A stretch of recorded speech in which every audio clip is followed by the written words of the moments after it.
place was used as an arms dump. Yeah? What happened? Look at the state of this place, George. You work it out. Oh, stray spark? You got it. The tower was the only thing to survive the blast. I hope the explosion didn't destroy the Sword of Baphomet. Do you? I rather hope it did.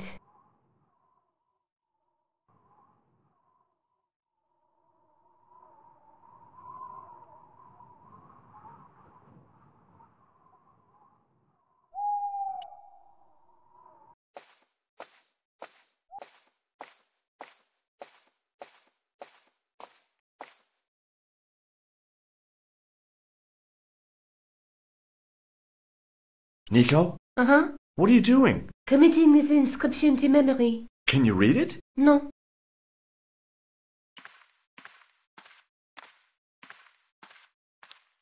Above the carved cross was an indecipherable inscription. For all I knew, it could have been scribed in Gaelic.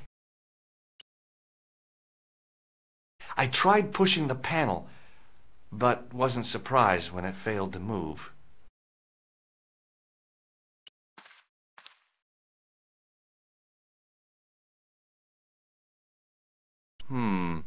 Maybe not. The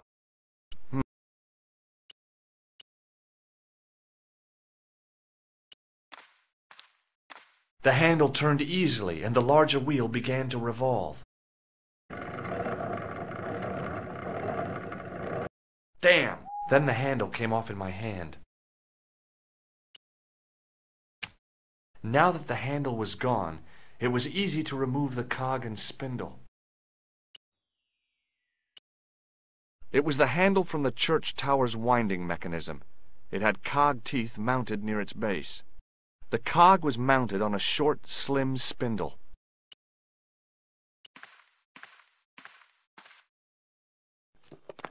I scrabbled around in the rubble and found an old clay pipe with a broken stem.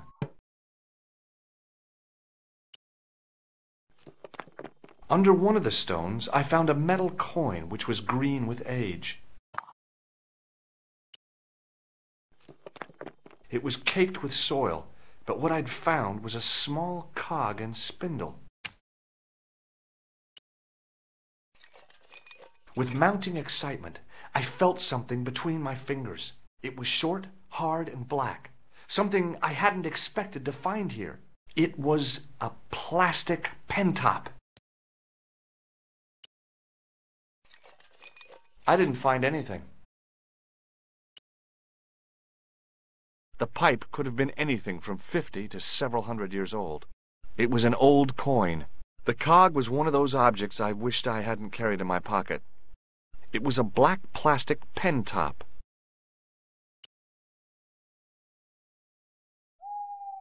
Nico? Uh-huh. What's the point of studying the inscription if you can't read it? Because it could be important. A clue to whatever we're looking for, who knows? I might find someone in Stirling to translate it.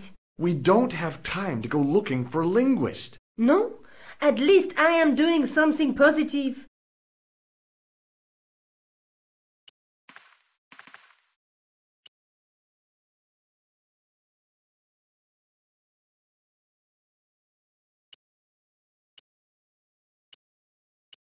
With the clay pipe in his mouth, he looked happy, homely, like somebody's granddaddy.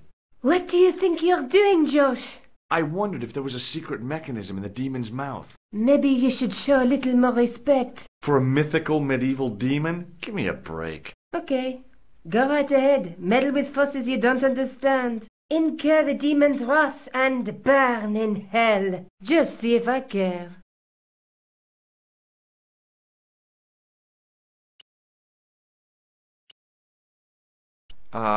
No.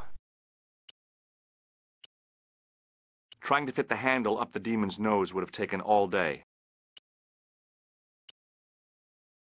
The handle didn't... That wasn't the hole the handle was meant to fit into. I pushed the handle into the demon's mouth. It was no good. The demon wasn't inhaling. I was sure the clay pipe wasn't meant to fit in there.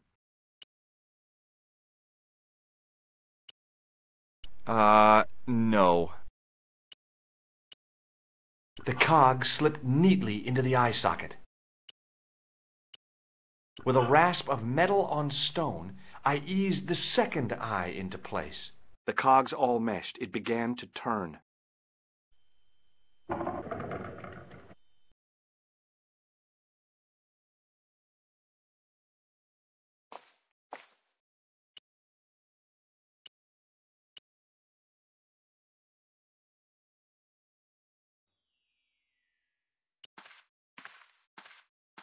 As soon as I saw the flickering torches, I realized the bogus Templars had beaten us to the sword.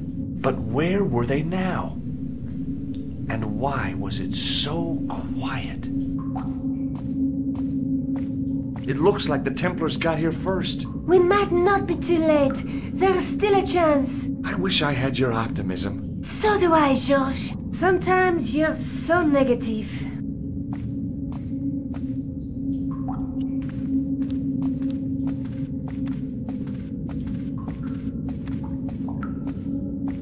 Listen, I can definitely hear chanting. You're right. I hear it too. What do you suppose they're doing? It wouldn't surprise me if they were holding some kind of satanic sex ritual. So, what are we waiting for? Will you look at that? Baphomet. Labino was right. This place was ancient even to the Templars. This whole place? This is Baphomet? Finally, the truth. The Templars had never worshipped this graven image, no more than they'd worship a rainbow. But, like a rainbow, they regarded it as a symbol of a covenant with God, who'd revealed this place to them. Rosso! Why, the double-dealing treacherous? On the contrary, Inspector Rosso has been the model of obedience, an important quality in a true Templar. Now be quiet and watch, if you wish to live much longer. Brothers and sisters, we are gathered here to witness the reforging of the sword that was broken. Here before God's sentinel, Baphomet, Grand Master and Knight of Baphomet, we salute and pledge our obedience to you. I salute you, gatekeeper of the temple. 7 centuries ago, our greatest weapon, the sword of Baphomet, was lost to us. Now we prepare to reforge it, to wield against new enemies. We shall lead the people to a new order, wherein all borders will dissolve. All will be united under the red cross of the Templars. George, we have watched your efforts to stop us with respect. But surely you realize that you have been misled by our enemies. Both of us want a better world. Fortunately, no harm has been done. We need determined, resourceful men like you. Join us, George. Join us in true brotherhood. Yeah. True. Wait. Brothers?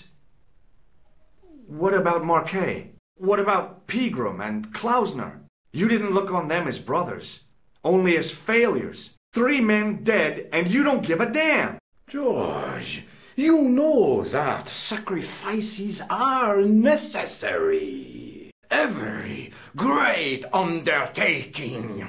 Join you. I'll see you in hell first.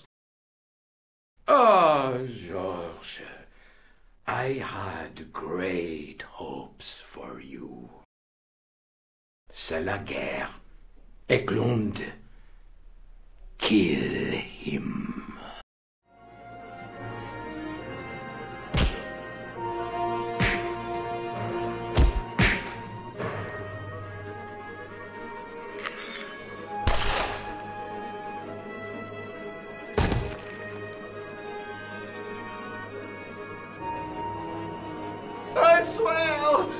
I just wanted things to be right. Take them. Kill them. They will not escape.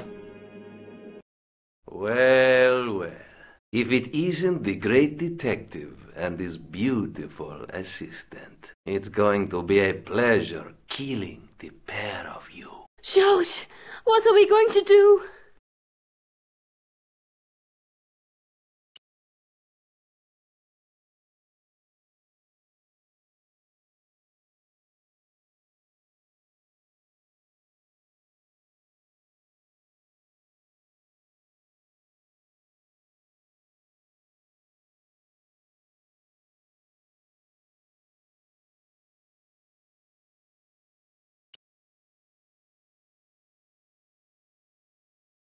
Come on, Nico. We're leaving. You fools! You cannot escape us. Guido! Stop them. But master, the powder! That powder is from the English Civil War. You fool. It's over 300 years old. How explosive do you think it can be? I thought it was all over, but Nico had one last trick up her sleeve. Or in her handbag, to be exact. A handbag full of plastic explosives. Maybe, but this stuff is brand new.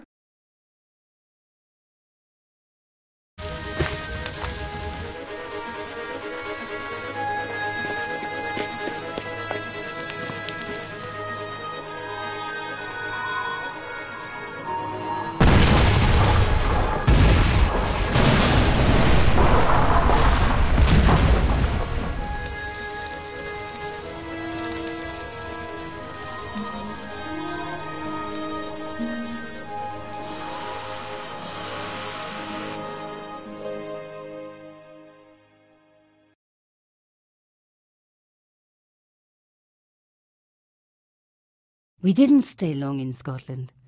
George had a vacation to finish, and I had another story to write. Not the real story, of course, but enough half-truths to fill a page and pay my rent for the month. George and I hung out together in Paris. I showed him my favorite restaurants, and he told me his best jokes. You know, Nico, this city holds so many memories for me now. The cafes, the music. The sewers. Tell me about it. The clowns. The jugglers. And your pal Labano. Oh, yes, dear Andre. When we first met, and I was doing my detective stuff, you kind of disappeared a lot, Nico. Were you and Labano, There was something happening, but nothing to do with Andre. Uh-huh. It was something from the past that I had to deal with, on my own. So, I dealt with it, and now it's over. Hey, did I ever tell you the one about the old Irish couple in the lottery? No, but I think you're going to. Okay, there's this old Irish couple. They've been married forever, like 50 years, and they win the lottery.